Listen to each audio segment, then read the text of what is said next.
Abel Salinas, ex ministro de Salud, ve con preocupación las medidas tomadas por Sagasti, ya que se está colapsando las camas UCI de manera acelerada y los aforos en diferentes establecimientos no se ha cumplido, ya que se ha visto a los ciudadanos y al propio Estado que creyeron que ya estaba controlado. Así es. ¿Usted habría continuado como ministro o habría tomado las medidas que se han adoptado hoy? Porque hay sectores que dicen que estas son medidas a medias, que en Lima debió ser más riguroso porque se ha priorizado el aspecto económico, pero que se ha dejado un poco de lado la salud. ¿Cómo lo ve usted? Bueno, la verdad es que, digamos, tratando de ser realista y propositivo, es cierto que el mensaje ha sido todavía con un velo de incertidumbre. Todavía nos ha anunciado el presidente que se va a seguir evaluando para ver qué medidas se toman según cómo avance la pandemia. Y lo que sí tenemos claro es que el crecimiento de casos, el incremento de casos está siendo muy rápidamente acelerado. El colapso en los hospitales, las camas de UCI, etcétera, están llegando a su tope rápidamente, independientemente de que haya una mutación de la cepa o no. En lo particular, Entonces usted me parece... no atribuiría en principio esta segunda ola a la variante del COVID-19, del virus en sí, sino más bien a la flexibilización económica quizá o a la confianza, excesiva confianza que han tenido los ciudadanos de que ya había pasado lo peor?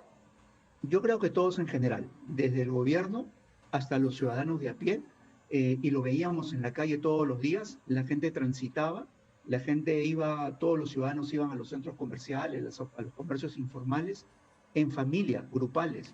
A mí me causó, y yo lo conté hace poco, me causó mucha extrañeza, por ejemplo, el sábado, ir a un establecimiento grande de estos que venden artículos de construcción, de mantenimiento de las casas, porque fui a comprar una pintura que necesitaba y encontré ahí que habían papá, mamá e hijos entrando a comprar pinturas, brochas, ese tipo de cosas. En realidad, creo que habíamos aflojado demasiado, habíamos flexibilizado demasiado. El aforo debe mantenerse porque es necesario que vayan las personas que se necesitan, que vayan a trabajar y a comprar las cosas. Por Para ejemplo, que acaba de continúe tocar un la... tema clave, el aforo. Ujú. El aforo, uno en efecto llega a un centro comercial y ve a una persona en la puerta que va contando la cantidad de gente que ingresa, pero quizás se podría restringir a que por familia únicamente una persona sea la que ingrese a cualquier centro comercial, ya no hablamos solamente de supermercados, porque también es cierto que echa la ley y echa la trampa. Y en esta confianza que se fue ganando conforme bajaba el número de casos, ¿qué pasó? Hubo bares, hubo discotecas que detrás de letrero de restaurante no se convirtieron en centros que no respetaron los aforos con la rigidez o con el rigor que exigía una situación de alto riesgo. Desde luego, yo creo que el aforo no se ha cumplido y no necesariamente tenemos que afectar la actividad económica, no tenemos que restringir el porcentaje de personas que pueden ingresar, pero sí tenemos que discriminar mejor. Claro. Es decir, el que va a tener que ir a comprar es una persona, igual Una el por supermercado, familia, por igual, ejemplo, ¿no? por Porque ejemplo. se convierte el centro comercial en un centro de recreo. Dado que no hay actividades recreativas, los cines están cerrados, la familia no tiene a dónde salir, muchas posibilidades, las playas están cerradas y aparentemente este será un verano sin playa. Entonces la familia dice, ok, aunque sea acompáñame a comprar, aunque sea vayamos a un restaurante juntos y salen de a tres, de a cuatro, y esto es lo que parece haber coincidido además con una temporada de relaciones familiares intensas, ¿no? Un tiempo de celebración, la Navidad, el Año Nuevo, etcétera, y todos estos factores conjuntamente habrían provocado esta situación que hoy nos está rebasando, pero no solo en el Perú, sino también a nivel mundial. Y eso es lo más grave, Mávila, porque estamos viendo lo que ocurre en otros países y nosotros hemos continuado de espaldas. Y aquí yo diría que todos los peruanos, los ciudadanos de a pie, pero también el gobierno, las medidas que se estaban dando eran absolutamente insuficientes. Por ejemplo, anunciar una semana antes de Navidad que el 24 y el 25 de diciembre y el 31 y el primero no van a circular autos particulares era una medida absolutamente insuficiente que muchos lo comentamos y evidentemente hoy día el presidente dijo los casos que estamos viendo ahora son producto de lo que ocurrió en las fiestas navideñas, porque no hubo ningún impacto en las medidas. En conclusión, ¿qué Hay hubiera que usted propiciar. mejorado de este plan que hoy hemos conocido? Ya, creo que hay muchas cosas más. Primero, que tenemos que asumirlo con más liderazgo. Segundo, que no hemos hablado mucho de salud. Creo que el anuncio de ahora era informar cómo se había reforzado el primer nivel de atención, deberíamos haber dado cuenta que ya teníamos pruebas diagnósticas en el primer nivel de atención, sean moleculares o antigénicas, que también pueden ¿Hay ser pruebas de rápidas. diagnóstico en ese primer nivel de atención? Eso es lo que tendrían que haber informado. En este breve paso que Pero yo ¿usted tuve por tiene el ministerio información que al usted respecto? mencionó, Es decir, si uno bueno, va a un centro de atención primaria, antes de llegar a un hospital, uno podría practicarse una prueba para descartar o confirmar que tiene COVID-19. ¿Esto existe en el sistema de salud actualmente? lamentablemente la información que tengo de muchos colegas de muchas partes de Lima y del Perú en general no disponen de las pruebas. Y esto es algo que nos preocupa. En este breve paso que yo tuve por el ministerio en el mes de noviembre, se dispuso la compra de 850.000 pruebas antigénicas, que en el paciente sintomático son muy útiles ahí en el primer nivel de atención para detectar el virus y poder cercarlo y hacer ahí sí la focalización, la cuarentena focalizada. Es necesario que el primer nivel de atención tenga oxímetros de pulso, que tenga oxígeno, no solamente decir estamos enviando balones y por favor los gobiernos regionales que se encarguen. Yo creo que hay que verificar que eso esté ocurriendo. Oxígeno, medicamentos y recursos humanos. Ya Si lo deberíamos entiendo bien, es habernos. acercar el sistema de salud al ciudadano en lugar de esperar que el ciudadano se acerque al sistema de salud. Exactamente, Mávila. Miren los malos resultados que nos dieron los primeros meses, cuando en lugar de hacer eso cerramos el primer nivel y comenzábamos a fortalecer los hospitales y a incrementar el número de camas UCI, pensando que esa era la solución. La solución no está ahí. Tenemos que entender todos los peruanos y también el gobierno que la solución está en el reforzamiento del primer nivel de atención. Ahí es donde podemos contener, ahí es donde podemos identificar, ahí es donde podemos focalizar, ahí podemos discriminar quién se va a su casa, quién tiene que hacer aislamiento domiciliario porque reúne condiciones o quién va a un centro de aislamiento temporal. Y aislamos por familias o por grupos familiares o por localidades o por distritos, ¿por qué no? Pero Eso hay es que lo que usar se ha todas hecho estas ahora de alguna herramientas. manera. Hay una cuarentena, mejor dicho, inmovilización focalizada, lo han llamado, ¿no? Una estrategia focalizada, cuarentena focalizada, en efecto. Pero usted diría que pudo ajustarse más, es decir, no hablar de Lima metropolitana, sino incluso poder definir si hay algunos distritos con mayor riesgo que otros dentro de la capital. Si pudo ser mucho Desde más luego, detallado este plan o esta focalización más ajustada. absolutamente. Y yo creo que ahí muchos coincidimos. Esto se denomina, le han llamado cuarentena focalizada, pero es generalizada. Hemos hablado de Lima metropolitana y de Lima región y algunas Sí. regiones. Es decir, eso no es focalizar. Es como que tuviéramos solamente 3 escenarios por grado de severidad o de contagios que se han Moderado, alto y clasificado. muy alto. En realidad, Mávila, la verdad que necesitamos mucho más que eso. Yo le pido al gobierno muchísimo más estrategia, mucho más focalizada. Tenemos muchos elementos para usar, mucha predisposición. Además, en este anuncio también deberíamos haber hablado ya de las vacunas concretamente, cuál es el escenario. Todavía estamos inciertos. Hay muchas vacunas disponibles que muchos países están comprando, menos nosotros. Es importante, hubiera sido importante también hablar de la seguridad ciudadana, que también aterra a los peruanos ahora ¿A en qué se todas las refiere con ciudades. seguridad ciudadana? Que yo creo que muchas personas salen a la calle y son víctimas de robos. Hay gente que sale a montar su bicicleta o sale a caminar y le roban el celular, roban en las casas, lo estamos viendo todos los días. Eso también afecta al peruano y deberíamos tener un plan, y de eso no se ha dicho nada. Del tema sanitario se ha hecho una medida general. La verdad que yo entiendo la buena voluntad del presidente, pero aquello de mostrar un, Un un mapa. spray de alcohol, sí, Entiendo, claro, claro, el eso es frasco de alcohol. didáctico para unos, pero decir que esa es una gran contribución a estas alturas, después de 10 o 11 meses de la pandemia, no resulta muy estratégico. Yo creo que hay muchas cosas más que a estas alturas ya deberíamos, con toda la experiencia y que no que tenemos, afectarían, diría usted, tanto la economía local como ocurrió, que ha sido justamente el pretexto para no incluir a Lima Metropolitana en las zonas de riesgo muy alto.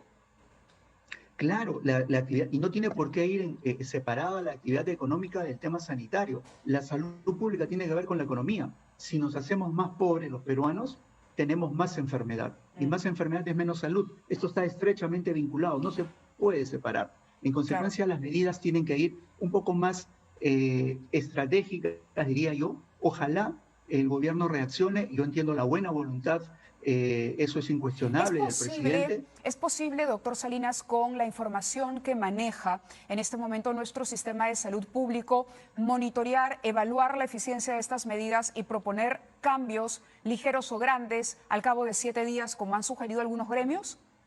No esperar 15 días, sino cada 7, digamos, cada semana. Y yo creo que a la luz de lo que ya tenemos, debemos hacer cambios urgentes. No es necesario, obviamente la monitorización, la vigilancia es importante, no es tan fácil, tenemos un país muy diverso, pero ya deberíamos ir implementando medidas mucho más efectivas. ¿Cuál sería la más urgente para usted, además del fortalecimiento de el primer frente de atención en salud? Es que yo insisto en eso porque eso es gravitante. ¿Cuántos centros de atención primaria hay en Lima, digamos, que para darnos una idea de cómo funcionaría mucho mejor? Es decir, en lugar de, por cada hospital grande, ¿no?, que atiende a un número de personas, ¿cuántos centros de atención primaria podríamos tener que sirvan como peaje antes de llegar a ese hospital o a esa cama UCI? La mayor cantidad de los establecimientos de salud del sistema público, de los 8.000 y pico del sistema público que tenemos, la mayoría son de nivel 1, 1.3, 1.4. En Lima podemos tener más de 300 establecimientos de ese nivel 1.3 y 1.4 que ya deberían tener oxígeno, oxímetros de pulso, pruebas diagnósticas, recursos humanos las 24 horas. Hay momentos que nosotros podríamos, por ejemplo, recibir a un paciente, le tomamos la saturación de oxígeno, si está más de 94 o 95 y le hacemos la prueba y es diagnóstica, lo podemos aislar en su casa. Si tiene menos, le podemos poner oxígeno y mantenerlo ahí en el establecimiento o en el centro de aislamiento temporal. Y si tiene menos de 92, tendríamos que enviarlo al hospital porque probablemente necesite algo más. Este tipo de medidas son capaces y son susceptibles de implementarse en el primer nivel de atención. Ahí está la clave del asunto y no me cansaré de repetirlo y reiterarlo, Mávila, esto es urgente. Ahora, el tema de la vacuna va a tomar tiempo. Es una muy buena noticia poder haber cerrado, digamos, un contrato con las vacunas chinas y se ha abierto toda una polémica sobre la posibilidad de que estas vacunas estén a disposición de distribuidores privados. ¿Cuál es su posición al respecto? Yo creo que, fíjese, Mávila, nosotros en el Perú lamentablemente tenemos que cambiar las estrategias y ver las cosas diferentes.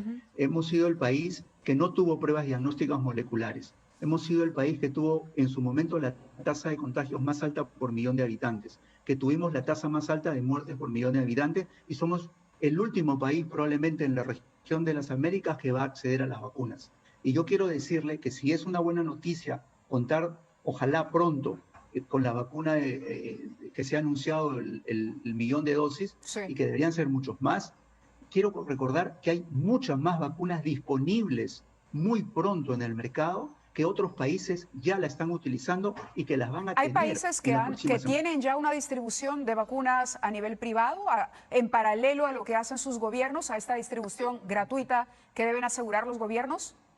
Mire, el Estado no puede renunciar a su responsabilidad de asegurar las vacunas a todos. Aquí lo que se está abriendo, y no lo veo mal, es una posibilidad para que el sector privado o un laboratorio pueda tener un registro sanitario condicional y que pueda vender las vacunas, no cualquiera.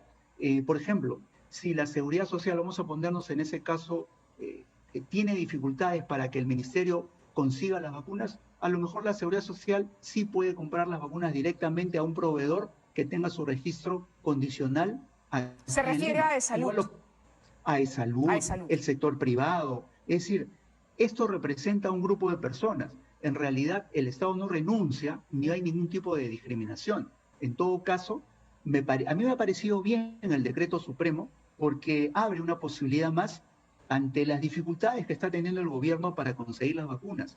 No nos olvidemos que el Perú habitualmente compra vacunas a través del Fondo Rotatorio de la Organización Panamericana de la Salud, es decir, otros se encargan de comprar, asegurar la calidad, precio y luego nos las envían, mientras que ahora en la vacuna contra COVID hemos participado del COVID Facility, que es un mecanismo similar a través de la OMS, donde inclusive hemos hecho un acuerdo y hemos entregado dinero, pero que va a tardar meses en tener la vacuna gratuita, la solución en 2021 no va a ser la vacuna, por lo menos no va a ser la solución en nuestro país, porque este va a ser un proceso largo y complejo.